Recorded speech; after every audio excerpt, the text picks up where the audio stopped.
You're watching YouTube, the cable access of the 21st century.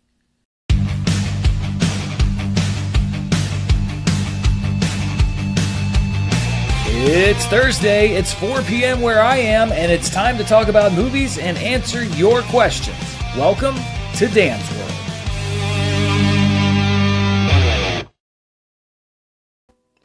Hello, everybody, and welcome to another edition of Dan's World. We are a day later than usual because I had some stuff going on yesterday, so I decided to delay the show a day.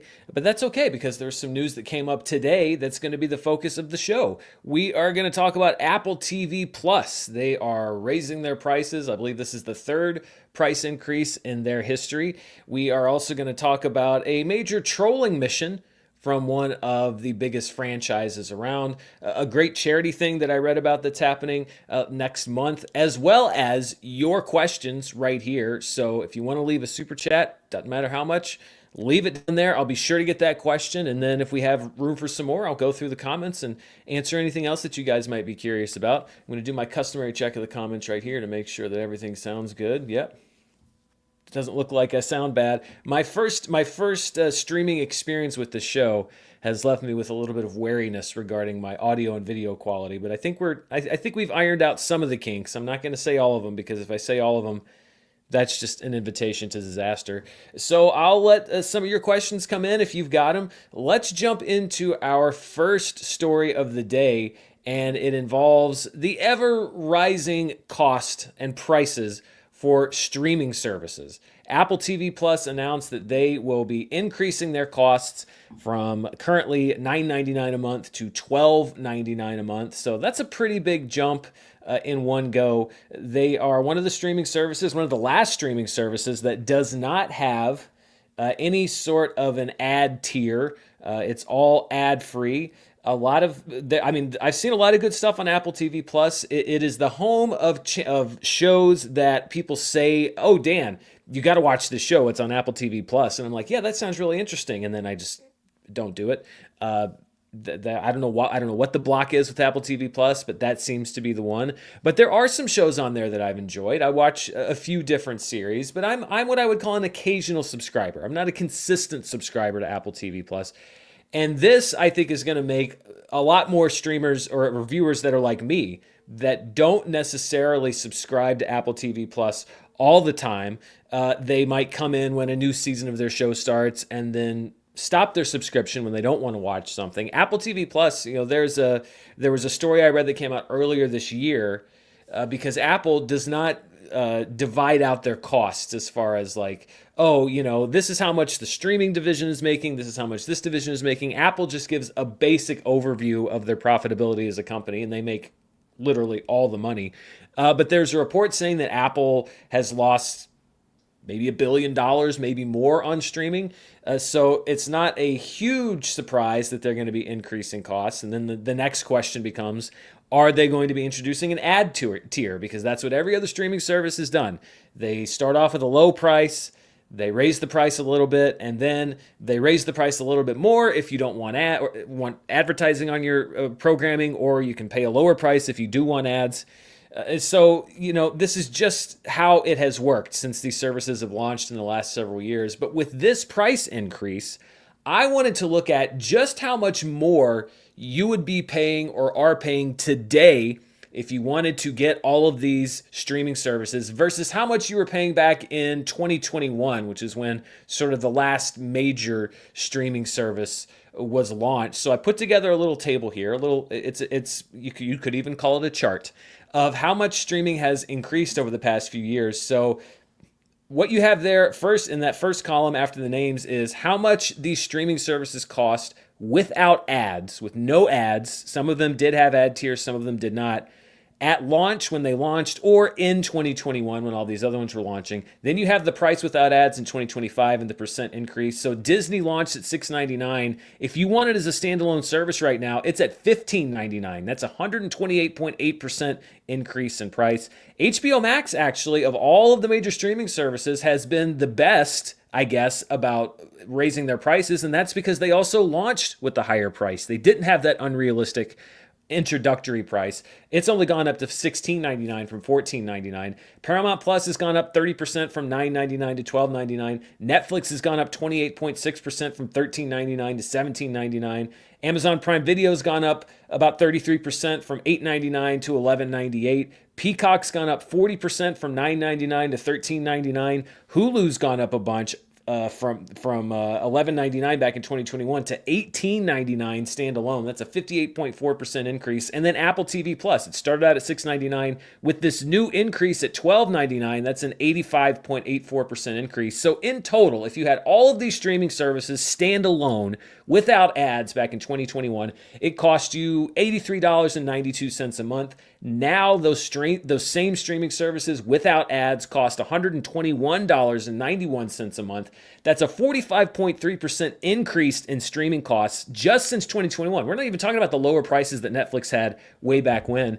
Now, what we have now that we didn't have then is the bundles. So increase in streaming costs since 2021. Let's say you got that big bundle that's Disney Plus, Hulu, and HBO Max. You're still paying about 20% more for streaming now than you were back in 2021. And I mean, that's sort of been how they get you. They have a low introductory price, and Disney Plus has been the worst offender with that. A low introductory price, I can't believe how cheap it is. And then they raise it, and they raise it a bit more if you don't want ads, and that's how it's worked. And keep in mind, these costs here, they don't include the cost of actually having internet. They don't include anything that you might want with ESPN, because I didn't put ESPN in here specifically as one of these major streaming services because they just launched really their own standalone streaming services. I didn't include the costs of if you want over-the-air channels of any kind. For example, like the Hulu price would go up, I think like $70 or something like that if you want over-the-air cable channels that aren't included in any of the streaming services. So that is, I mean, it is kind of crazy if you wanted access to all of these things, how much the price has gone up over the years. And I mean, I think now it would be more expensive than cable ever was. I mean, really, if you look at that cost standalone, even if you look at the cost with the bundle, 120-ish bucks a month. I mean, what did we say with the bundle? It was a 20.3% increase. I think it's about, it's closer to $100 a month if you include the bundling. That's still about what people were paying for cable.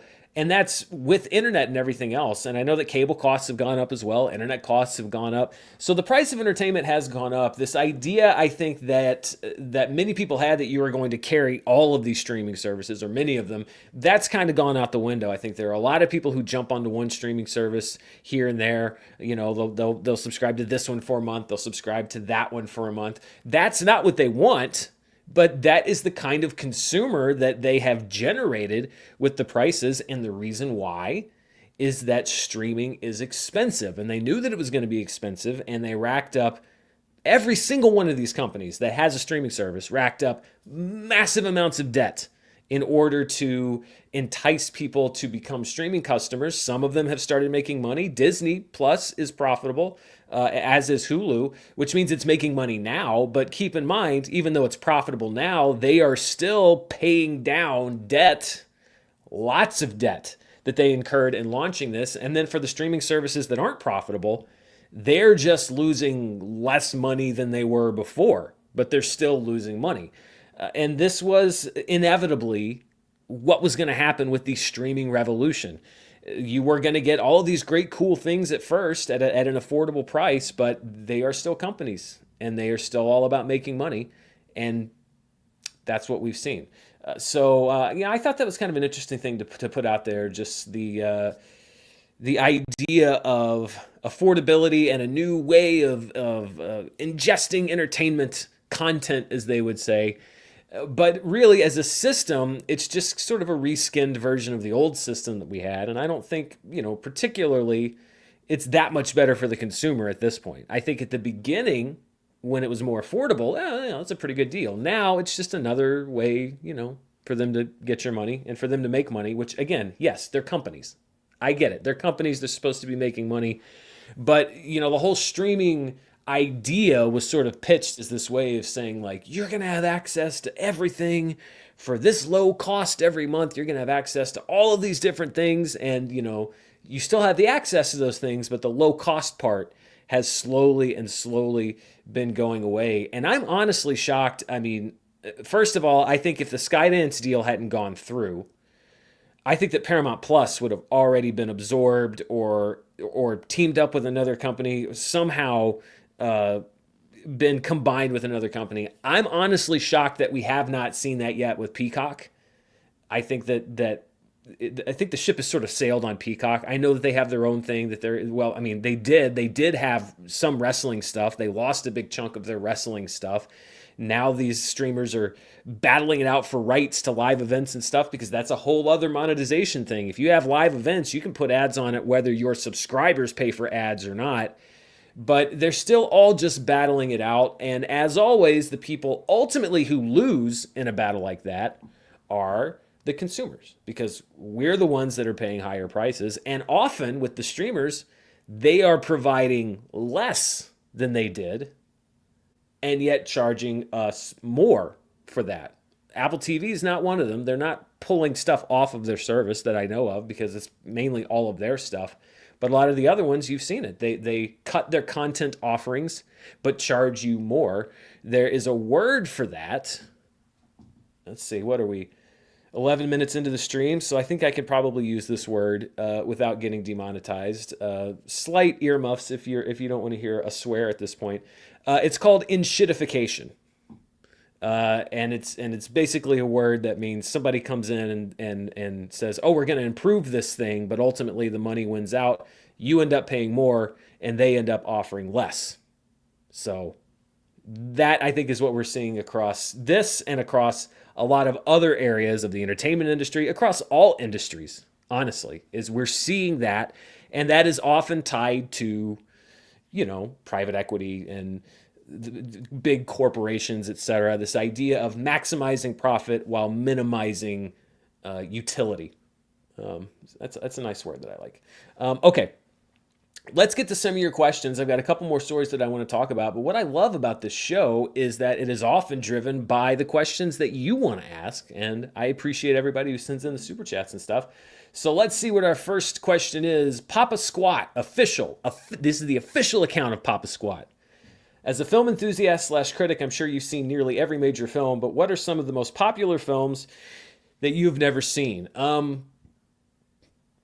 I mean, I have seen a lot of movies, definitely. The Sound of Music is one that always pops to mind because it is, it's a Best Picture winner.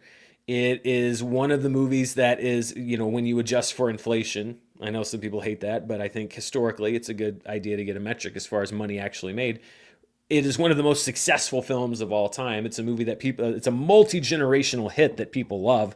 And yet I've never seen it. It's not that I have anything against it. I actually like musicals.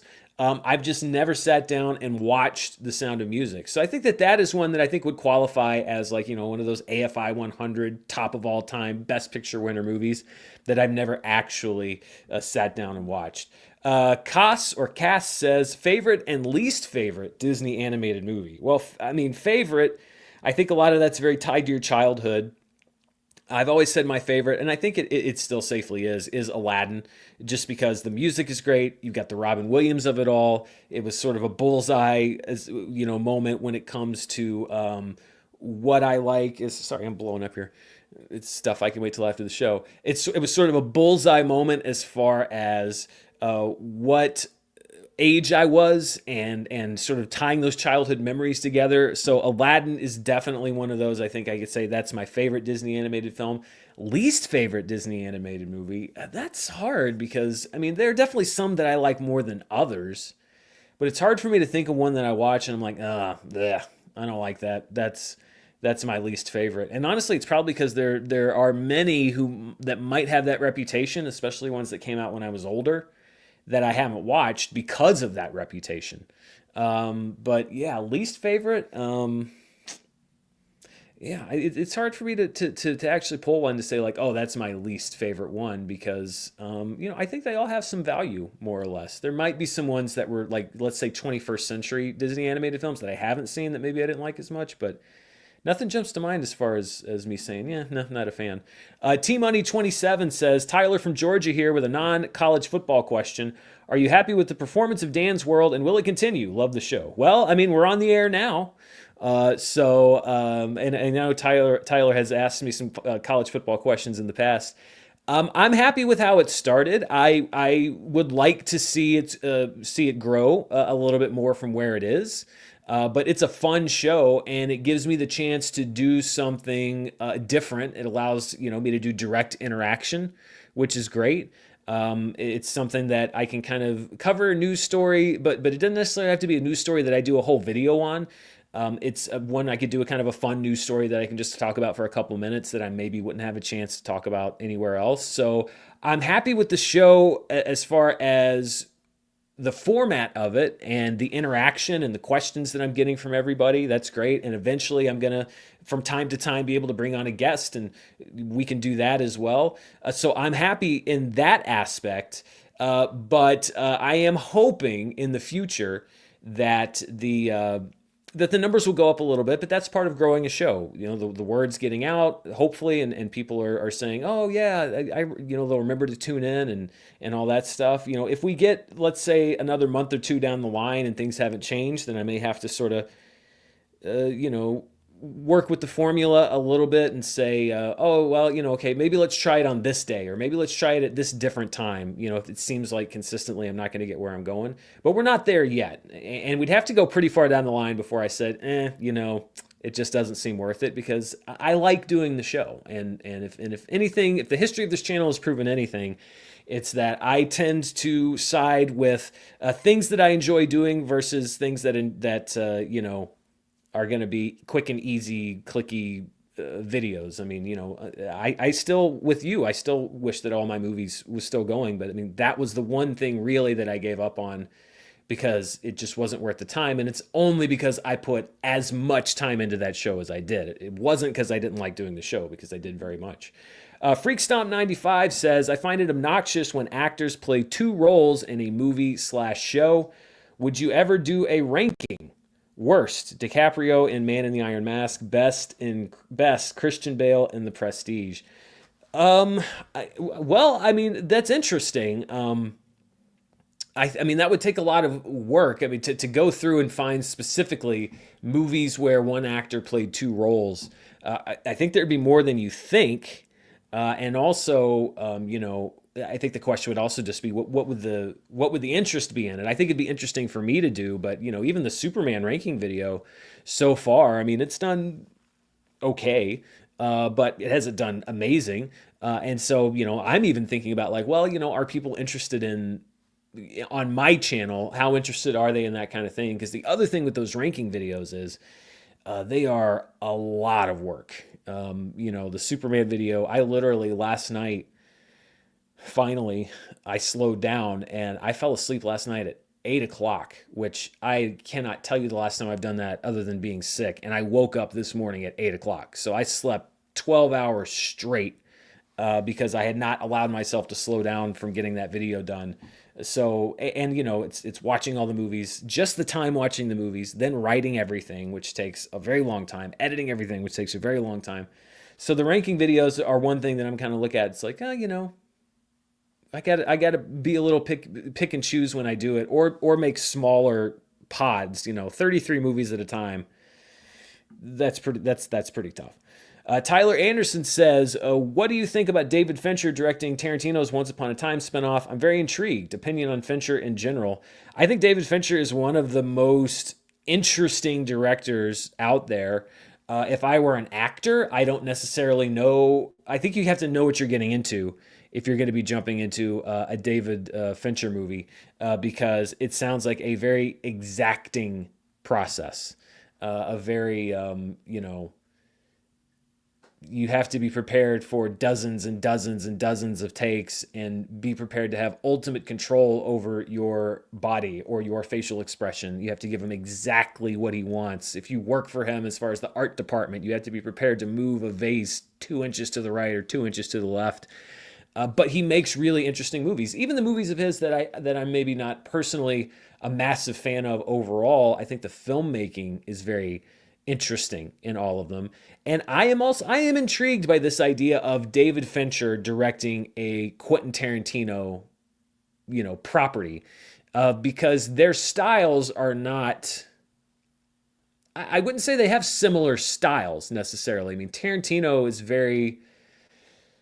I think he puts as much prep into it as David Fincher, and I know that he is a very exacting filmmaker, but he's not exacting in the same way. David Fincher's exacting in the way of like every frame is meticulously set up and executed the way that I want it. And Tarantino, it seems to me, is much more the tone, and there may be specific references, or perhaps the way that the dialogue is spoken is in reference or tying back to something, a very specific reference that he has in his head, but not necessarily in the same way, different kind of specificity. So I'm curious to see like that combination of specificity, how Tarantino writes his movies and what he wants and intends with that, with David Fincher's specificity in the look of a movie, and how things are actually captured in camera. I think it could be interesting. It could be a blend of things that doesn't work, but I'm curious to see it. Cody Spencer, thank you very much, Cody, says, "Hi, Dan, longtime fan. Have you or do you plan to watch Silo or Severance? I cannot recommend them enough. I think you would love them. Also, do you plan to check out the Jaws exhibit opening at the Academy Awards Museum?" I have watched Severance. That was actually the reason why I subscribed to Apple TV Plus the most recent time, because I'd heard so much about Severance, but then I was like, oh, I'll wait till season 2, because this was a little while after season 1. I really had heard how great it was. Well, then that was like 2 years later. But I have watched Severance, the first 2 seasons, and I loved it. I thought it was a really good show. I haven't watched Silo. It can be tough for me to sit down and watch an entire series, because I'm usually doing things like watching 33 Superman movies or whatever crazy experiment I've decided to do on the channel. But I've heard really good things about Silo. And I am absolutely planning to visit the Jaws exhibit at the Academy Museum. I don't know exactly what the opening date is, but it actually, I forgot to mention up top. I'm glad you mentioned that. Just a program note, there will not be a show next week because I'm actually going to be in California to do some fun things. I kind of planned a few days away to quasi celebrate the end of the summer movie season. There's a little bit of a lull, a little bit of a breather before the fall movies start coming out and before our award season really kicks in. And I'm trying to catch all these movies. I'm not on the road as much. So next week there won't be a show. I'm going to spend a few days in California. I'll probably still do a video or two while I'm out there. But I don't think that the Jaws exhibit's going to be open when I'm there, but if it is, then I will definitely make the time to go visit it. And if it's not open yet, I will be going back to California before it's going, because there's no way I'm missing that. Robbie Harris says, "Hey Dan, never get to see these live shows due to work, but sitting in an airport on the way to Chicago right now. Just wanted to thank you for the informative and fun content. Watch The Colors Within." Thank you so much, Robbie. And yes, The Colors Within is a movie that has been very highly recommended to me, and I believe it is part of that package of movies we talked about last week. That was part of the deal between HBO Max and G Kids that will be streaming very soon. So yeah, that's on the list. Low Key 4 says, "Novels needing a film. Brandon Sanderson books, please." I am not as well read as I would like to be. So people will ask me that from time to time. What book do you think should be made into a movie? And the answer is, I haven't. I mean, I do read, and I am capable of reading, but I don't read a lot of books that haven't already become movies. Books that I read are usually kind of older books, or because I've seen a movie, I want to read the book. So I don't have a good answer for that. But I will say that when I see a movie that's really good, that's based on a book, a lot of times I will go back and read the book and usually enjoy it. Jordan Collins 444 says, "The Guilty or Great podcast recently covered Arlington Road, a movie I saw you watched on your Letterboxd. Was curious on your thoughts on it." The Letterboxd is interesting because people will always say, "Oh, I saw you watch this on Letterboxd," and it's like, I didn't even watch that movie recently. You had to dig for that. Like, that's one of those that didn't even have a date, because I saw Arlington Road literally decades ago. I do remember it somewhat. I remember at the time thinking that the ending was really interesting and not what you would expect. But I have not, it's been so long since I saw it that it's hard for me to say. Oh, can you hear that plane? It's been so long since I saw it that it's hard for me to say with any specificity what I thought of it or even what I might think of it now. But I do remember really liking it's. I believe it's Tim Robbins and Jeff Bridges, and I remember liking their performances in it. And I remember thinking the ending was pretty unexpected. But the rest of it, I'd have to loop back and see it because it's been quite a while. Cass also says, thank you again. I used to read the weekend recap on Box Office Mojo weekly, but since the website went downhill, I'm glad that Charts exists. I look forward to it weekly. Okay, you know what? I'm glad you said this because that is a great example of what I was talking about earlier. And once again, earmuffs. What I was talking about when I mentioned enshittification. Box Office Mojo is a great example because it was acquired by Amazon. And you would think, oh, Amazon has Box Office Mojo. They're going to have so many new resources to provide the service that they already provide. But what happened? Amazon went in and they strip mined it. And Box Office Mojo is a shell of what it was. There are maybe 25 to 30% of the information that used to be available on that site is still available. And a lot of the stuff that's on there is not accurate. There's stuff that has not been updated, some lists that have not been updated in years. So if I have a list on Box Office Mojo that I need for reference, I then have to cross-check that list against other lists to make sure that the list I'm looking at on that site hasn't been discontinued as far as the updating goes. It was you did not need to go anywhere else for any other box office information. That site had everything. It got acquired by Amazon, and it became much worse. That's what I'm talking about when I discuss that particular phenomenon. Now what I do is I have 4 different sites that I cross-check weekly for charts. I've got ComScore, which gives me one source on domestic data and also the global box office data. I've got Tribute, which is a Canadian box office reporting site, but a lot of times it has stuff listed that neither Box Office Mojo nor the numbers do. Box Office Mojo is one site because every once in a while they will have a movie that the other sites don't, and then the numbers is the other one that I look at, which is the closest to what Box Office Mojo was, but not as easy to find stuff. And they often also have the a movie or two that isn't on a Box Office Mojo. And the thing that I love is that when the actuals come in, they update the actuals in real time. Usually Box Office Mojo, they might update the actuals on Monday night, maybe if they get everything. Whereas they used to do the same thing, they'd update it in real time. But I now have to use all 4 of those sites and cross-check them against each other because there is no longer this one-stop shop, which is what Box Office Mojo used to be.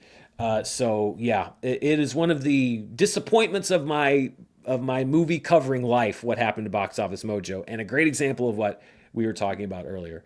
Philip Wood says, Dan, huge fan. With the news of Michael Bay considering coming back for Transformers, what would he have to do to win you over? Can he? For me, no. Make a great movie. That's it. If Michael Bay came back to Transformers and he made a really solid, entertaining Transformers movie, I would not be so dug in that I would just kind of cross my arms and say like, well, I don't care. All the other ones were terrible. If he came back and made a really good movie, that would be awesome. And I would say he did. I have seen no evidence of that is a possibility other than, excuse me, other than the first movie. But that would be it. I don't go into any movie with my mind made up. But at the same time, I also don't necessarily have huge faith that is within his capabilities. So yeah, make a good movie. That's about it. Shoja says, Dan, did you catch Paramount's $7.7 billion 7-year UFC deal? How do you think this affects streaming wars and their claim that prices won't increase? I have no confidence whatsoever anytime that any streamer says the prices won't increase. They can't increase it right now because they just took over and they don't want the bad headlines. They've already had plenty. But long term, I don't believe it. Especially Paramount, that's not one of the major players in the streaming wars, for them to say that they took on a $7.7 billion contract and that is not somehow going to be passed down to the consumer. I'm sorry, that's BS. They won't increase now, but they will eventually. How does it affect the streaming wars? I mean, that's certainly good to grab that UFC fan base, but I mean, Peacock had a lot of wrestling exclusivity, and they didn't dominate. So that's basically what I think the streaming wars are down to. It started out as all of them were trying to capture everybody. Now it is a lot of the streaming services are going after specific markets. Well, we can't capture everybody, so let's get this market. And that's why rights deals have now become such a big thing with what Warner Brothers was going through with the rights to the NBA, and then the rights to wrestling shifting over to Netflix, and the rights to UFC going to Paramount Plus. That is now where the battle is being waged. It's not the idea we're going to be the everybody app. It's okay, we need to capture this audience, and that's why you see big numbers like this. So I don't think it massively affects the streaming wars. I think that Paramount Plus is going to see an uptick from that, but I don't think that it changes their position overall in a major way. And I don't believe them for a second when they say that it's not going to increase prices. Gerardo A. Ariano says, what is your expectation for the new Demon Slayer box office watch? Sorry, I'm going to start that over so I don't sound weird when I say that. What is your expectation for the new Demon Slayer box office wise, both domestic and internationally? In Mexico, the pre-sales broke the sites, and premium formats are pretty much sold out throughout the weekend. I mean, it's already made, I think, close to $200 million internationally. And that's in just the early markets where it opened, Japan, and then it's expanded to several more. Pre-sales are now open. I've got my ticket because I don't know if they're going to be doing advanced screenings for critics. And I said, when tickets went on sale, pre-sale here, I said, you know what, I should probably get one. And there were already a good number of seats sold. And again, my market where I live, Thursday night movies generally are not full. I mean, you only see that with the big ones, and it seems very obvious to me that the overall market may be smaller, but especially on that first day, your Thursday, Friday, your preview shows and your Friday shows, I think it's going to do very, very well. And it's also one of those things where you don't quite know exactly how big your theatrical market is, because Mugen Train came out, but that was pandemic times. And it did very well, but it was not a typical theatrical barometer as far as how many people are going to turn out. And I think that the show has only grown in its fandom, but they have all been so far really at home. You've had these small limited screenings of we're going to show the last 3 episodes of this season, or maybe the last 2 episodes in the first episode of this new season, and that's done well. But this is really the first time with a fully open theatrical market here in the United States where we have an exclusive Demon Slayer movie that is opening. And so I think that it's going to do very, very well for what people might expect it to do. And then I think that it also has a great shot at being just successful on its own terms without having to attach any flags to it, because I am so excited for it. And I know that a lot of other people will be. So I think what we'll see is a big turnout day 1, day 2. And then let's see what Saturday, Sunday is on that opening weekend, and what those numbers look like as well. There's a lot of potential there. High ceiling, huge ceiling. Aaron Hardy says, what's a long lost IP from your childhood that in your opinion deserves a comeback? Mine would be Dino Riders. Keep up the great work. Ooh, an IP from my childhood that deserves a comeback. Well, I think that Teddy Ruxpin would do well with the kids nowadays. I think that they would enjoy Teddy Ruxpin. Thundercats. I think Thundercats, again, you'd have to tap into, I think you might have to adjust that a little bit to appeal to the current generation. But, I think that a lot of parents would be ready to take their kids to a Thundercats movie. But Teddy Ruxpin was the one, it was so tied to a talking bear. If you don't know what Teddy Ruxpin is, by the way, it was quite a thing. Teddy Ruxpin was a talking bear, but he was not soft because his guts were full of machinery. And you would you'd open his little Velcro vest, and there was a button you'd push, and you put a cassette tape. And if you don't know what that is, you're going to have to research that on your own. You put a cassette tape into Teddy Ruxpin's back and press play, and it would play the sound, and Teddy Ruxpin would talk. So he was a talking bear, and then he had a sidekick named Grubby, and eventually they made Grubby too, and there's a little cord. You could attach the two, and then The two of them would talk, and it was quite a toy. Um, I remember my Teddy Ruxpin was eventually in the attic, and as I said, it was full of machinery inside. And I remember going up into the attic and seeing my Teddy Ruxpin there, but somehow his eye had fallen out, and it was like in his head. So it was like Teddy Rux. It was like Jaws. It was like when Ben Gardner's head pops out of the boat. It was like Teddy Ruxpin with one eye and then an empty socket with like plastic and machinery inside. It was quite terrifying, but that was fun. Anyway, that was a fun side trip. Teddy Ruxpin would be my answer for that.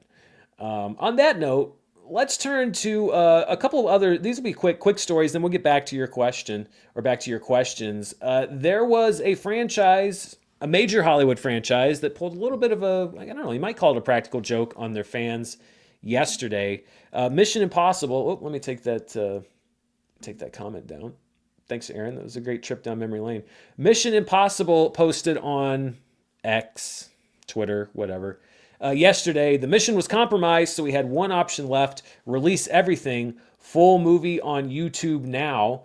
And then when you went to go watch the full movie on YouTube, it was a live stream, and it was the script for the movie transmitted entirely in Morse code. So it was an hours long live stream of and it was the entire script of the movie, and then the live stream ended. So technically it was not a lie. The entire movie was streaming on YouTube, but it was not the video of the movie. It was just the script in Morse code, which, yeah, okay, objectively that's pretty clever.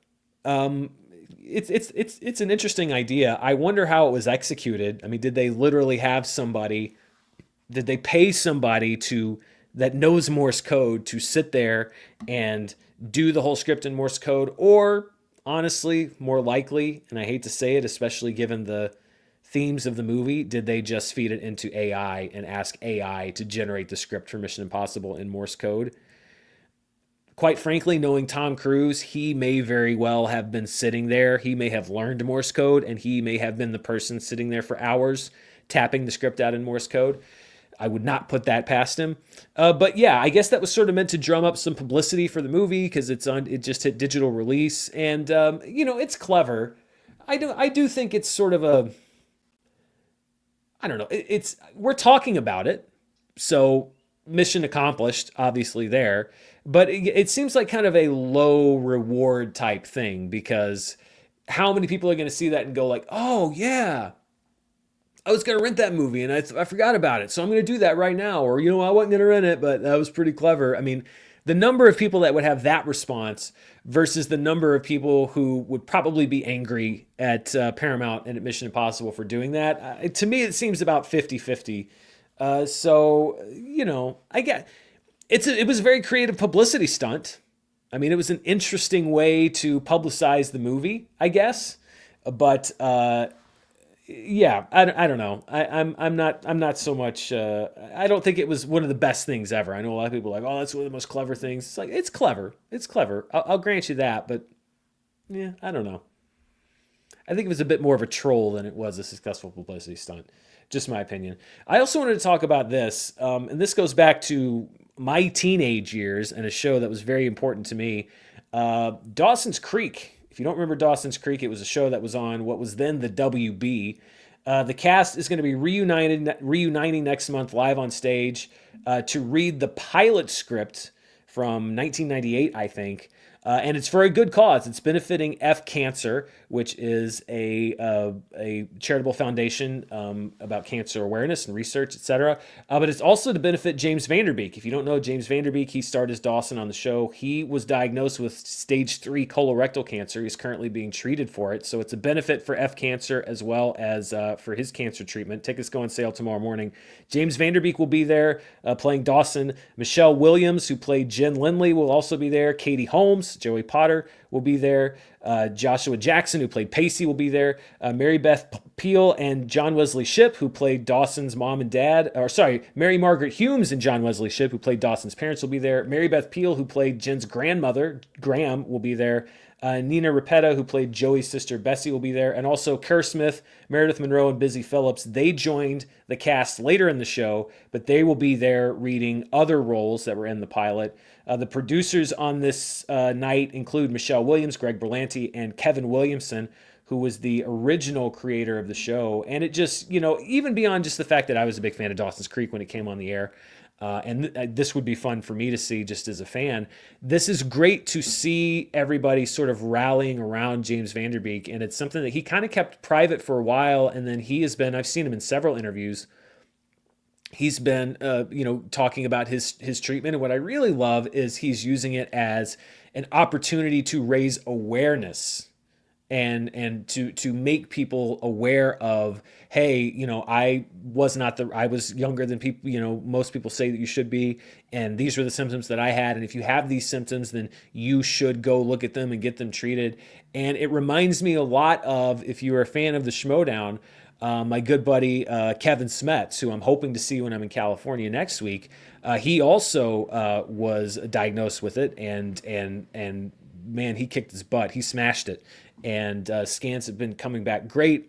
But that was his, such a big part of him and the platform that he had with the Movie Trivia Schmodown was raising awareness about it.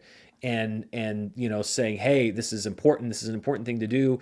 Don't ignore it. Get checked. And quite honestly, he inspired me to listen to my own body. And I went to my doctor and said, hey, I know I'm way younger than they recommend for you to get screened for this sort of thing. But, there are some reasons that I think, hey, I might be at risk. And I went and I got checked, and they caught some things. And it wasn't anything serious yet, but it was at a point where it could have been serious by the time, if I'd said, whatever, I'm too young, I'm going to wait. If I had waited until then, it could have been a much different story. And I've since been continuing to get checkups, and things have looked great since then. But I love that they are doing this not only to support their friend and their castmate, and the fact that everybody from the original cast is going to be there to do that. And I think they said it's the first time they've been all together since the show was on the air. I love that they're rallying around him and supporting his recovery and supporting his treatment and raising awareness. But I also have really been admiring how James Van Der Beek has used this opportunity himself to raise awareness. And I think it is something. I mean, it's something that I talk about. A lot of people might not want to talk about those kinds of things. Colonoscopies aren't the most pleasant thing in the world to talk about, but it's important. And when you read the news, it seems like there's conflicting reports over whether rates are actually going up among people that are younger than normal. But it certainly seems that more is being known about people that are younger than doctors are recommending right now to get checked, being diagnosed with this. And so these are the important things that you should raise awareness for. And I love that this platform is now being given to James Van Der Beek and to this cause, and it's something that I agree with. These are important things to be aware of, because your health is your health, and I mean, you've got one body, that's it, and once you've got to make sure that you're doing what you need to do, and so that's just really good, because hopefully, even if there's just one person out there that reads about this event or sees an interview with him and says, oh, hey, maybe I should, just to be safe, maybe I should talk to my doctor, and honestly, and I hate that this is part of it, harass my insurance company to get this covered, because you really do have to do a lot to get insurance to pay for that sort of thing before you're X amount of years old, which is stupid, and that shouldn't be how it works, but it is how it works. But it's also worth it. And anyway, I like that they're using that platform to raise awareness, and I like that it also gives other people in the media, myself and the people that are talking about this, an opportunity to platform it and talk about it as well. All right, let's get back to your comments. Let's see, where did I leave off? Let's see. Man, thank you to everybody. We have so many questions today. I appreciate it. Here we go. From Zach Likes Things. Sorry for the question last week that you couldn't answer. What would you say are the top 3 horror films of the 2020s thus far? Oh, man.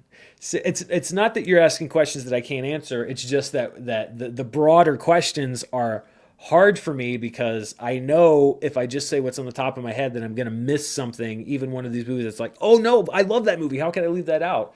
So I'm just kind of racking my brain. The top three horror films of the 2020s so far.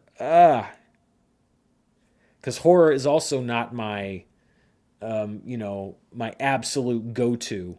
Um,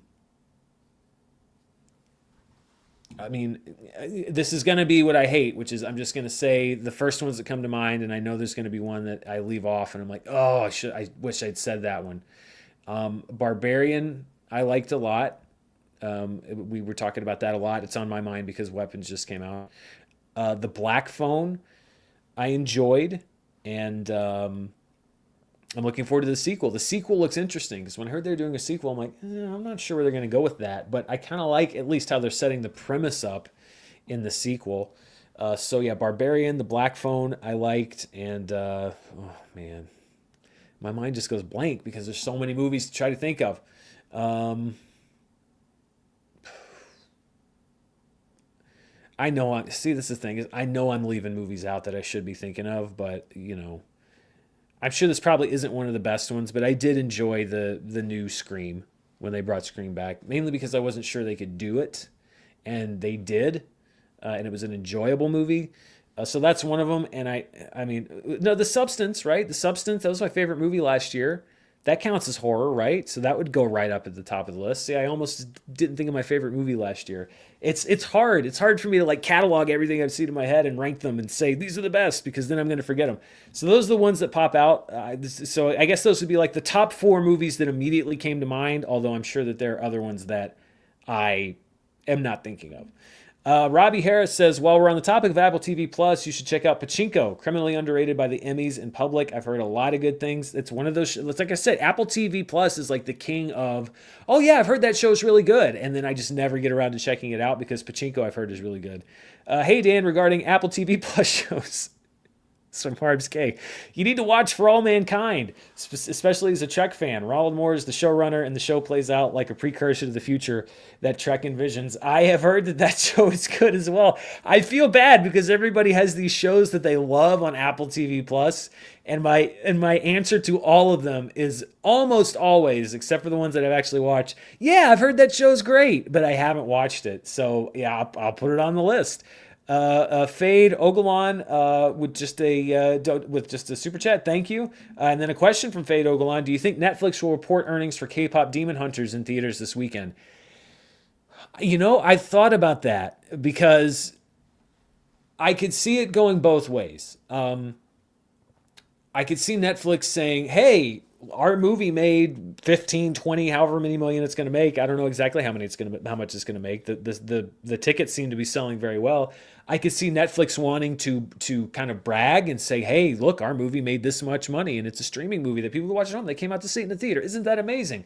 But I could also see Netflix choosing not to report it because they don't want people to know how successful their movies could be in theaters. Because let's say that K-pop Demon Hunters makes 25 million dollars this weekend, that would then only encourage the people to say, well, yeah, that movie that was already out did that well. Why aren't you putting the new Glass Onion out in more theaters? Why aren't you putting Guillermo del Toro's Frankenstein out in more theaters? So I could see them saying, no, we don't want people to know how good our movies will do because that's antithetical to our whole business model. Obviously, as a box office reporter, I would like to know how much K-pop Demon Hunters does because for just historically, for the record, that would be a good thing. But I don't know. I hope that they do. I really do hope that they do. But Netflix, I don't think ever even officially reported grosses for Glass Onion. I think that the grosses that we have for Glass Onion were all unofficial reports that were done and not reported by the studio. So, yeah, I don't know. I hope they do, but I could very easily see them not. Luciano Bellato says, if you are a WWE wrestling fan, you need to have Netflix for Raw, cable TV for SmackDown, Peacock for quarterly Saturday night main event, and the new ESPN service for their premium events. Yeah, I mean, that's how it works, is everything has gotten so fragmented. It used to be cable and pay-per-view. If you were on TV, cable, pay-per-view, that was it. And now it's They can sell a chunk of their rights to all these different services and everybody can have a little slice. The NFL is the same way. If you wanted NFL, first it was, is it on TV? Okay, that's the game I can watch. And then it was TV or direct TV, so satellite or television. And now it's, NFL Network for some games, Peacock for some games, Amazon Prime for some games, regular television for some games, cable television for some games, because everyone's going after that audience. So they piece the rights out. It's a win for the NFL. It's a loss for the consumer. That's just the theme of it. Sean says, "Hey Dan, any thoughts about Greg Fraser now dropping out of both Dune 3 and Batman 2 to do the Beatles movies? I think it's a huge loss for both films." I did not know that he dropped out of both of those movies. He's one of the premier directors of photography, cinematographers working today. So I did not know that he dropped out of both of those movies to do the Beatles movies. I mean, man, I hope those Beatles movies look great because he's going to be hard to replace. He really set those, the Batman and Dune Part 1 and Part 2, I would think are, there's a lot of elements that play into it, but I think they are as defined by their look as anything else. I'm not saying the look was more important than, but I think they are as defined by the look as they were by anything else. So that's disappointing for me to hear. I did not know that. Julius Wyatt says, "Will you go to any college football games this year? Go Dogs." Probably. Because where I live, it's pretty easy for me to get to the University of Arkansas. I will probably go to one or two Razorback games this year because my friends and family often go a couple times a year. And that is the team of my youth. I'm still a very, very stringent Razorback supporter. So I will definitely be going to a Razorback game. I want to see this renovation that's been done at Florida State Stadium, at Doak Campbell Stadium. Because I'm kind of split on it because it looks great, but from what I've read, it also sort of caters to the more well-off segment of the crowd. More room for the rich folks and premium tables and places for them to impress recruits because now it's a free-for-all when it comes to recruiting. And that's cut the capacity, again, from what I read, it's cut the capacity down. And I just don't think it's a good idea to renovate your stadium and ensure that less people can show up. So I'm a little kind of miffed at the concept of what they've done at Florida State, but I also do want to see it because it looks like it's going to look very nice. I just don't. We keep going back to this theme. Great for the university potentially, maybe not so great for the fans. But I do want to see it. I don't think I'm going to get there this year. I actually haven't been to a Florida State game in Tallahassee since I graduated, and I would like to go back because that's been 20 years now. That's hard to believe. Although I've been to, I went to the national championship game, the first playoff game. I've been to a couple bowl games, but I'll be heading to see the Razorbacks a couple times. Oswald Cobblepot says, "Do you think there will be The Accountant 3? I really like those movies and would love another one." I think it's complicated because it didn't do particularly well theatrically, but it was a big hit for Amazon on streaming. And so in this world of ancillary revenue, streaming revenue, etc., it's going to be Amazon's call because it was an MGM, Amazon MGM release this time. So I think that they'll just have to crunch the numbers and say, okay, well, the theatrical revenues weren't that great, but it made X amount for us on streaming. So what would the investment be if we wanted to make another one? I would say that it's possible, but you also got to, you got to get Ben Affleck back on board. I don't think the story was really anything to write home about. In this second one, I thought the first one had a more interesting setup, and this one was a little bit more of a generic action movie, but I think it's possible. Real Serious says, "Hiya, Dan. I was sort of right after all. Part of the reason for Superman being released on digital early was Peacemaker, at least according to James Gunn." Yeah, I think if you were the person that commented last week and said that it might have been due to Peacemaker, yeah, I didn't think that played a role in it. James Gunn says that it is. Honestly, I should just learn to not answer any speculative question about DC because James Gunn will answer all of them. It seems like any question that anybody has about any DC project or film, eventually James Gunn is going to answer it online. I mean, that guy is connected. He is hooked up He is he. I think a lot of times he answers more questions than he needs to, or maybe even should. But that's what he said. Honestly, I don't really see the massive benefit. This idea of just like, well, we wanted people to understand Peacemaker, so they had to see Superman first. It's like you needed to see his 30-second, if that, cameo in Peace. In maybe there's events that tie directly into it. I'm actually going to try to check it out tonight, I think, when it premieres. But yeah, no, I didn't think it had played any part in it. And according to James Gunn, I'm wrong. So there you go. MK Songbird says, thoughts on the continued streaming success of K-pop Demon Hunters and a guess to what the box office will be from its upcoming screenings this weekend. As I mentioned, I think it's going to do very well. It's crazy. This last week, the numbers came in from Netflix. For like the fourth week in a row, it was basically flat. Another 25 million views from the week before, I mean, it just is. We've never seen this kind of performance from a movie on Netflix before. And I will be sharing this chart on Charts next week, but it is very rapidly closing in on Red Notice as to become the most watched movie ever in its first 90 days on Netflix. It's got a pretty big gap to close. I think it's already the second most watched ever movie on Netflix in its first 90 days.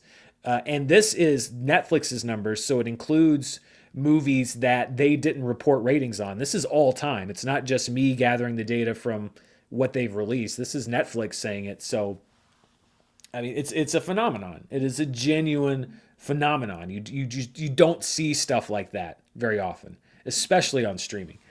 Jake Totoro says, your original box office mojo rant on Screen Junkies was my favorite original introduction to you. Regarding streaming, it is at least easy to cancel / sub compared to cable. That's true. It is a lot more a la carte. So that's great. I mean, that is the advantage. You don't have to carry everything like you did with cable. That is an advantage, but you also lose out on those things that you would have had access to. So the less you have, the less access you have. But that is an upside. I do remember being very angry about Box Office Mojo on Screen Junkies. It's been many years ago now, so I don't remember exactly what I said, but as you could probably tell from today, I'm still kind of amped up about it. Albert A became a YouTube member. Thank you very much, Albert. I appreciate it. Aaron Hardy says, if George Lucas had actually managed to get Toshiro Mifune to play Obi-Wan in the OG Star Wars, who would you have cast as young Obi-Wan in the prequels? Ooh. I mean, I have to admit, my Rolodex of Japanese actors who would have been age appropriate in the mid to late 1990s is very short. So I don't know. No one absolutely pops to mind because I think that you would want to keep well, the prequels aren't exactly known for being the most sensitive when it comes to these matters, but I think that you should cast a Japanese actor to do that. I don't know. That's a good question. That would be a research question for me, but it would have been hopefully a good choice. The Nonchalant Ostrich says, hey, Dan, what are your thoughts on AI as far as editing is concerned? Do you think studios are dumb enough to try to make movies edited by AI? Do I think studios are dumb enough to try to make movies edited by AI? Absolutely they are. 100%. If there were no unions, studios would already be doing a lot more stuff using AI than they already are. And I think that there's probably more AI in movies than anybody would want to admit. And, with the whole brutalist thing, I took a lot of heat because I said those instances of AI being used for that very technical sort of thing, I'm not as opposed to, because I think that it's used as a tool and it's not necessarily wholly replacing the function of a human being altogether. But editing is a craft. Editing is full stop is a craft, and not that the people that would have done this sort of things on the brutalist, not that that's not a craft. Again, it's a very complicated discussion, but I think you have to. It's multifaceted. It's not an easy discussion, and people usually want to make it very easy, as in 100% yes, 100% no. But editing is instinctual. Editing is bringing that experience to the table to understand how an audience will react to a movie and how long you need to stay on this shot. and understanding audience psychology and understanding tempo and pace. And there's an art to it. And it is something that I think a lot of studios would be very happy to say there isn't an art to it. And that's what editors were initially regarded as. They were regarded as technicians. I mean, it's amazing to me that so many, if you look back into Hollywood history, so many of the people that were editing movies in the golden era of Hollywood were women. And that's because the studio executives, many of them, considered it to be a job that was just sort of like any other job that they didn't think. And there were so many women that proved this wrong, by the way. So like Verna Fields and amazing women who were editing movies in the golden era of Hollywood. But there were many executives, their mindset at the time was that the work was so much like grunt work that, oh, just have the ladies do it. Over time, it became very clear that that wasn't the case. And I love that because they were so disregarded by executives and because editing was so dismissed, that there were so many women that got the opportunity to do that in the early days of Hollywood when women were largely shut out of a lot of jobs. But I do think that for many studios, it probably is still considered the same thing. Like, oh, just cut the movie together, whatever. We can program an algorithm to do it. So yes, do I think that studios are dumb enough to try to make movies edited by AI? 100% they are. But I think they're going to get caught doing it. If they try it, it's not going to fly. John Friction says, do you listen to / can you recommend any movie podcasts? I enjoy The Big Picture. Thanks for all your work on this excellent channel. I'm kind of weird with podcasts. I'll find one and then I'll just listen to all of it. And like over the course of like 3 to 4 months, I'll just go back to the beginning. I'll listen to all of it. I'll catch up and then I'll start a new one and then I'll listen to that one and then I'll go back to the old one. So I don't listen to a whole lot of movie podcasts, mainly because that's sort of my everyday life. And usually when I'm listening to a podcast, it's because I have free time. But it's usually entertainment related. So I don't really listen to a whole lot of movie podcasts. The last one I listened to was Going Rogue, which is really good. It started with Rogue One and then it went into some other movies and productions. And I went back, I'd heard some recommendations on that and I've listened to several of those and I enjoyed them. There's just kind of a deep dive on movie production history that I really liked. But currently I'm listening to the Lonely Island and Seth Meyers podcast, which I really, really enjoy. Yanir Shaked says, love your work in the channel. As the War of the Worlds is the most viewed video, what do you think about the negativity bias? Do you think that it can be implemented in a way that is fair and funny? Yeah, if you're referring to the fact that, negativity tends to drive more views, yeah, I think it can be. I tried to do that with my video on War of the Worlds, where I wasn't just screaming and yelling about it. I was trying to be funny and make people laugh and not just sitting there go like, this movie sucks. It's so terrible. There's a lot of that out there. There's so much of that out there. And I don't want to do that. So yes, I think there is a way to do it in a way that's fair and funny. I'm looking into ways to do it, but it's just, it's hard because, and I've always said that when people talk about YouTube, et cetera, is it's easy to look at what does well right now on YouTube and say, well, I'm just going to do that. I mean, I could tell you right now, I could take this channel and transform it into a channel that does 5 times the views if I just decided, okay, I'm going to come at things from this point of view and I'm going to use these words in my title and on my thumbnail. And this is going to become about how every movie sucks. And this channel would do 5 times the numbers, but I'm not interested in doing that. That's just not what interests me as a person who loves movies and wants to talk about movies. But there's always that thing there of like, you look and you're like, if I did that, I would do a lot better. And one of those is the sort of like, all these movies suck kind of thing. I am looking for a way to do it because I don't think that it's not negative. It's not inherently toxic or whatever you want to call it to talk about movies that aren't good. You just have to do it in a fun way. And so that's what I've kind of been looking at is how do I do that? Because if I can strike a balance between something that works really well on YouTube, that clicks well, like that War of the Worlds video, which I had no concept that that was going to be anything more than an average video. But if I could find the balance between something that I know is going to work well on YouTube and also something that I want to make and put out in the world and that speaks for me and what I think and what I want to say, then that's awesome. So I'm always on the hunt for that. And, I've kind of looked at like, okay, well, what's the way we can do this sort of thing that's like not what everybody else has done before, that's very unique to me and that still speaks to me and my sensibilities. So yes, I think there is a way, and I'm kind of trying to look at that. Charles DPF94 says, "Hey Dan, huge Jurassic Park fan here. It hurts me how bad the new movies are. I want people to love dinos again, not make fun of them. What would be your perfect pitch for a new Jurassic story?" I'm on the spot. I mean, way back when, 2015, I want to say, early movie fights days, we did a Jurassic World. I think it was pitch a sequel to Jurassic World. And I think my sequel was basically the end of the book, the first book, where it's like they go back, they get rid of the dinos, and then they firebomb everything, and it's done and it's over because we don't need to talk. We don't need to do this movie anymore. We've done this movie. We've done this franchise.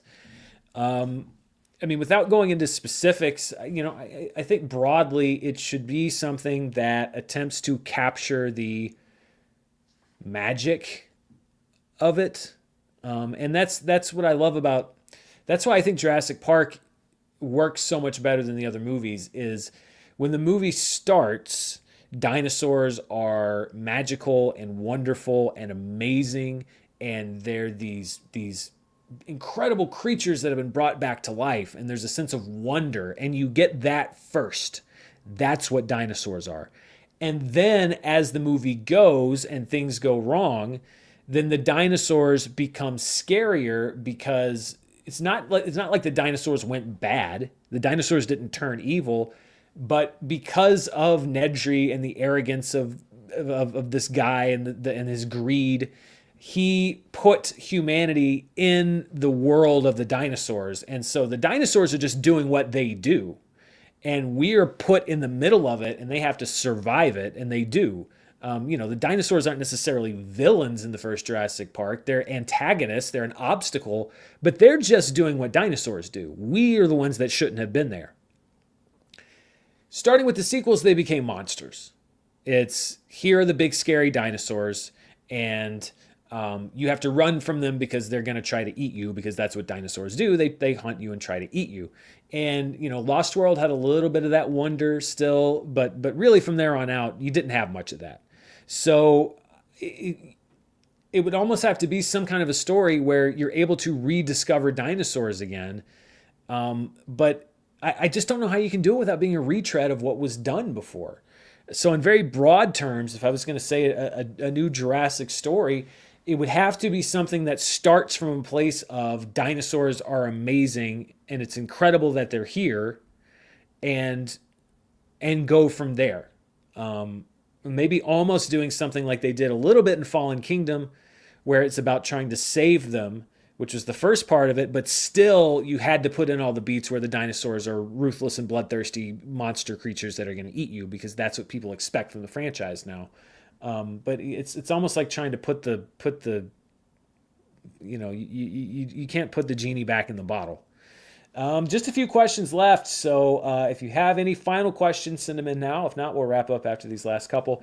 This one is from Firebird. Hey Dan, what is a biopic or historical event that you would like to see made into a movie or series that's never been covered before? Cast or crew thoughts. A biopic or historical event that I'd like to see made into a movie or series that's never been covered before. So I need to work better on my specific thinking, because I know it's not interesting. It doesn't do you any good when I come up with the perfect answer for these questions 15 minutes later. I'm just trying to think. Again, so much has been covered. So many historical events have been covered. So it seems like every notable person has had a biopic made of them.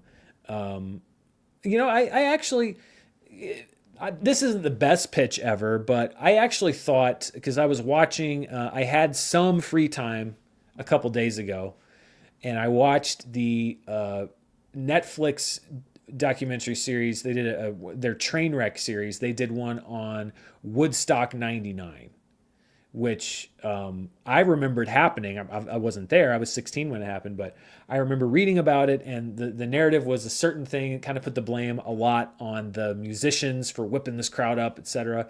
And then you read into what actually happened, and it was much more about the fact that greed again. They cut the funding for certain parts, and the facilities were not up to par. The toilets were not kept clean. The water was not clean. That you couldn't bring in water because they'd subcontracted that out to Coca-Cola, and so they wouldn't let you bring water in. But they were also charging like $4 a bottle for water, and it was more expensive as the weekend went on. And eventually, there was essentially they burned the whole thing to the ground on the last night, and then blamed it on the kids. And these musicians were, and it was really as much to do, I mean, there's no excuse for that kind of thing, but it was as much to do with how everyone was being treated as it was with the idea that everybody was just nuts, and this new generation doesn't know, they don't understand the spirit of Woodstock. And I was thinking about how interesting that would be as a movie, sort of Paul Greengrass style, on the ground sort of thing, where you're seeing all this happen. You get some protagonists. It doesn't necessarily have to be a real person, but you have protagonists that are going. You could even do it as almost like a, as you're there, found footage kind of thing, where I think if you the real events are interesting, but I was thinking the other day about, and sort of like toward the end, as things are going nuts, like just the chaos of it. If you could put a character in that sort of chaos, and I don't know, there's something that was interesting about that. I'm sure there's a better historical event that hasn't been. I'm sure there's something that happened like the 17th century that's like the most interesting historical event ever that's never been done. But that popped into my brain as I was watching, and I was like, this could actually make a kind of a cool movie. Oswald Cobblepot says, "Have you seen Tusk? If so, thoughts?" I have seen Tusk. I remember the first time I saw it, I was like, "Ooh, this is a really good movie." And then I saw it again, I was like, "Yeah, this is an interesting movie." I didn't like it as much the second time as I did the first time, but it's interesting. I love when Kevin Smith does something different, and that movie's definitely different. Alexandru Moldovan became a member. Thank you so much, and welcome. Clayton Helm became a member. Thank you so much, Clayton, and welcome. All right, we got a few last questions here. Julius Wyatt says, "Do you still agree with your number one movies of the past 4 years? Annette, Tar, Oppenheimer, and The Substance, respectively. What would top the list instead?" I mean, I think I need a little bit more time to go back over what I put on those lists. The Substance was just last year. I can't really say now that I would put anything above The Substance because it's only been less than a year. Oppenheimer, I can't think of anything that I would replace that with. Tar, I'd have to go back and look and see if there was something that might have edged it out. But again, I still love that. Annette is interesting because that was such a strange year for movies. That sort of what's coming out, what's not, and that was so refreshing. I think I've revisited Annette once. I think that's probably the most likely one where I might go back and say like, oh yeah, okay, I can see why I put that at number one on my list that year, 2020, I think. Or 2021.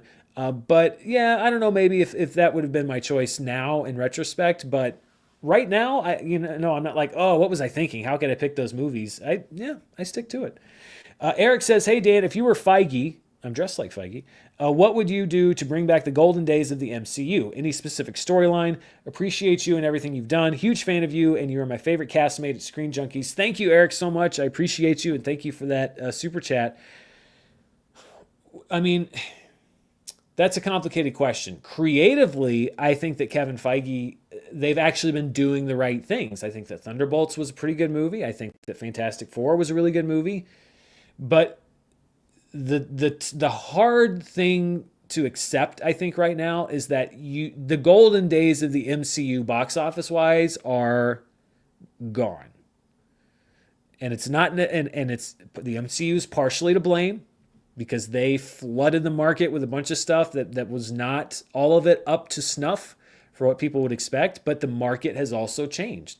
And so this idea of hitting those highs consistently at the box office, I don't see that ever happening again. The market has changed, audience behavior has changed, and they need to adjust for that on their end. Returning to the golden days of the MCU creatively, I think that they're making some pretty good inroads there. I mean, they've kind of gotten over this hump that seemed very aimless for a while. What are they doing? Where's this going? I think that we might be coming out of that a little bit. I mean, we won't really know until we hit these new Avengers movies, but I think they're actually doing okay. But this idea of we got to get Marvel back to its box office dominance relative to other movies, maybe.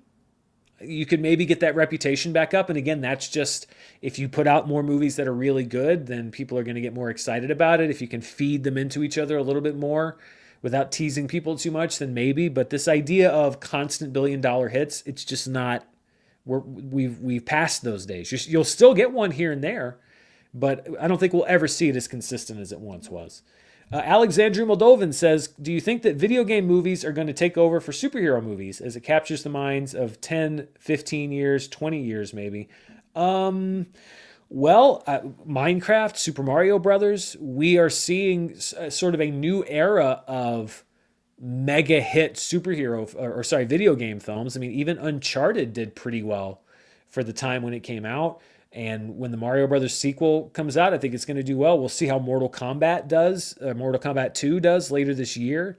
I think that I don't know if we'll ever see anything as dominant as superhero movies were from, let's say 2008 to 2020. But I think that superhero or video game films could very well slot in and provide more of those big tentpole experiences than we've seen before. We're seeing that momentum now where they're succeeding. Minecraft movie is now as big as a Marvel movie would have been 5 years ago. Same with Super Mario Brothers. So I think we're seeing that because the gaming culture has grown so much, and we now have not just my generation who grew up playing video games, but we now have a group of moviegoers, 2 generations worth, that are playing video games their whole lives, working on 3 generations worth in some cases. So I don't think it'll be as dominant as superhero movies, but I think that we're going to see a lot of them taking the role that a superhero movie might have filled in previous years. Maddie Boy Swizzle says, hey Dan, big fan. Is there a specific theme park adaptation of a movie that you think has worked best? What movie needs a ride that doesn't have one? A specific theme park adaptation of a movie. The Transformers ride. It's an old ride, but the Transformers ride at Universal Studios is great. It is so much better on its own than any Michael Bay era Transformers movie. Live action anyway.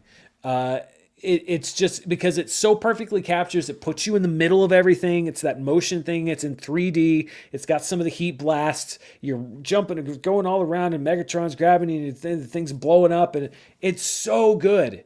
It's like, I remember watching that. I was like, yes, okay, this is great. This is a great thing to come out of that. So the Transformers ride is great. The Mummy ride, the Mummy roller coaster, both different versions, because I think that there are different versions based on which park you're in.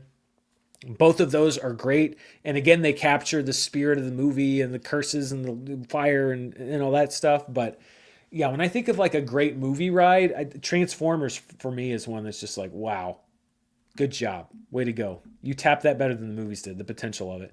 Dionisio Saldana says, hi Dan, big fan since your Screen Junkies days. Which film changed the most how audiences behaved in theaters from recent years from now beyond box office? Changed the most how audiences behaved in theaters? I mean,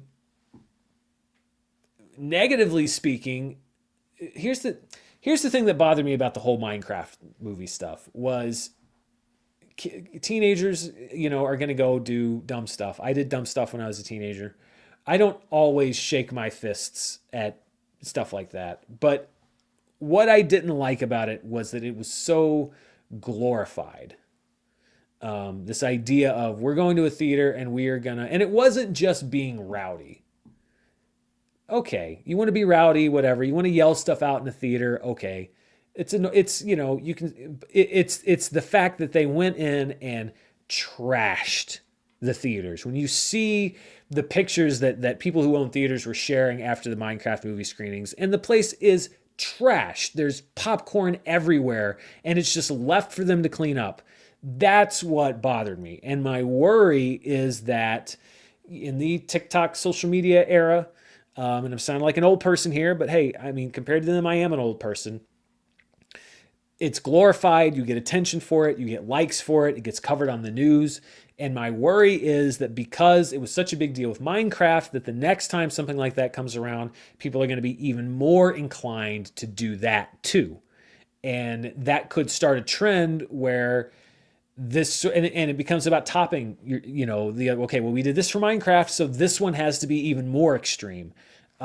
My worry is that's going to be the subject of Minecraft, that we're going to see more movies where they get that sort of memeability, and there's audience behavior that goes beyond just showing up in suits, whatever. The Gentle Minions thing, I think that was kind of clever.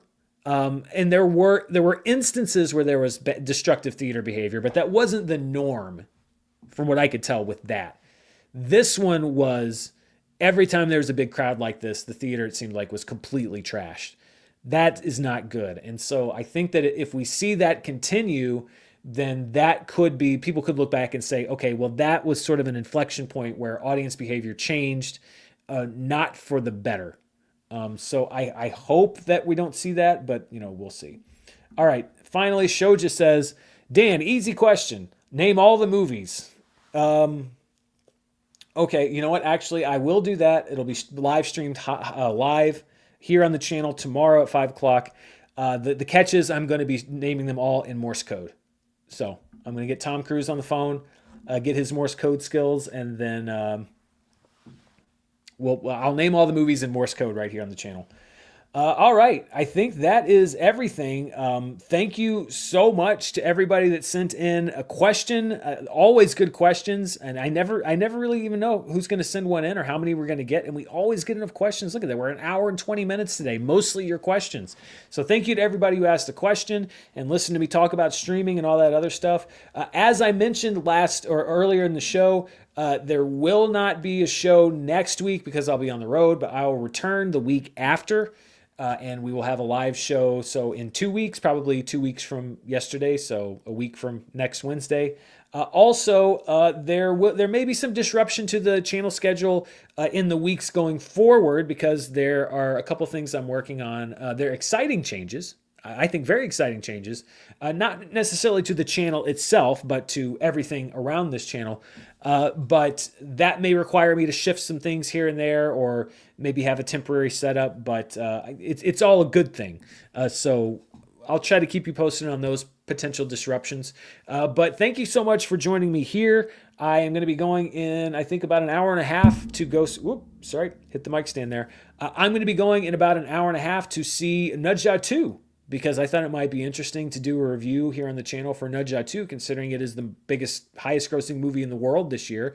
So you can stay tuned to the channel. Tomorrow, most likely, I will have my review of Nudge Out 2, and I'm working on, another project for later this weekend that I think might be kind of cool. So plenty of stuff still to come on the channel. And of course, if anything big news breaks, I'll come in and do a video on that. But thank you so much to everybody for tuning in. Be sure to sign up, subscribe, hit that notification button if you haven't already, so you know when I'm putting a new video out there. And as always, stay safe. Have a good one. Thanks for watching. Bye.